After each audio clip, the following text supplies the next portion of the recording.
gran dipinto sulla faccia. Ogni modo e si sente dire po', la domenica raccolta del caffè. Ancora qua ci sarebbe da lavorare, senza stare in America emigrare.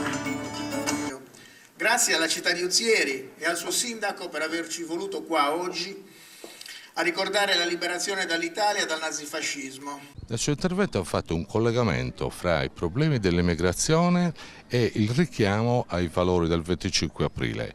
Qual è il nesso a suo giudizio?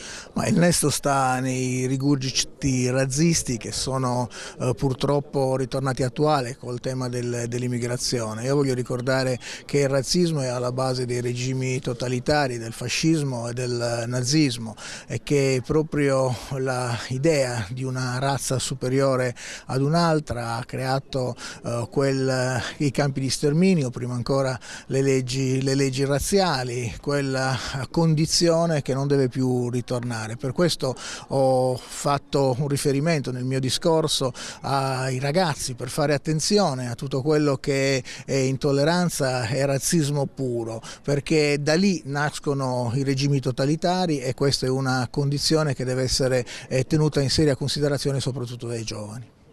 Poi c'è un richiamo anche ad essere curiosi del mondo rivolto ai ragazzi, con tutte le informazioni che circolano, non ce n'è abbastanza per soddisfare le curiosità. Sì, infatti il mio è un invito soprattutto a ricercare risposte alle loro domande, di cercarle tra le persone di cui hanno fiducia, ma ricercarle anche sugli strumenti che oggi sono alla portata di tutti come internet, a tenersi informati, aggiornati, ad avere un ruolo importante e attivo nella propria conoscenza e nella propria costruzione del futuro. Credo che sia importante questo per avere un'informazione adeguata ed evitare gli equivoci che hanno caratterizzato invece il passato, quando non erano disponibili queste fonti di informazione, quando c'è stata una riduzione della circolazione delle notizie e dell'informazione. Anche questo contribuisce a costruire un regime che mantenga uno Stato che contenga i principi di libertà alla propria base. Quindi per questo ho fatto riferimento anche alla adeguata informazione che devono curare e coltivare nella loro vita. In questa giornata che messaggio vuole rivolgere ai ragazzi che oggi appaiono un po' disorientati, per la verità?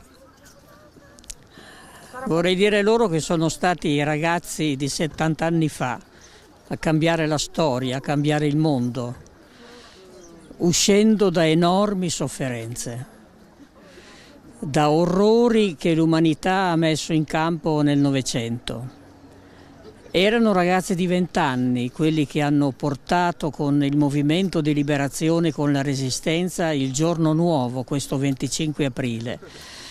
E a questi ragazzi di oggi, che stanno arrivando ai 20 anni, vorrei dire che l'eredità di quei giovani passa nelle loro mani, perché come uno si sente, come uno vive, come uno accoglie o respinge gli altri, come uno pensa il mondo e il futuro, in pace o in guerra, nell'apertura o nella chiusura, nell'uguaglianza o nella disuguaglianza.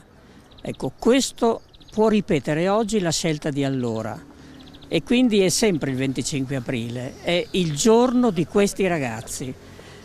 Fare memoria non vuole dire ricordare, vuol dire esserci nel presente e, se necessario, lottare per un presente che sia di umanità, non di disumanità.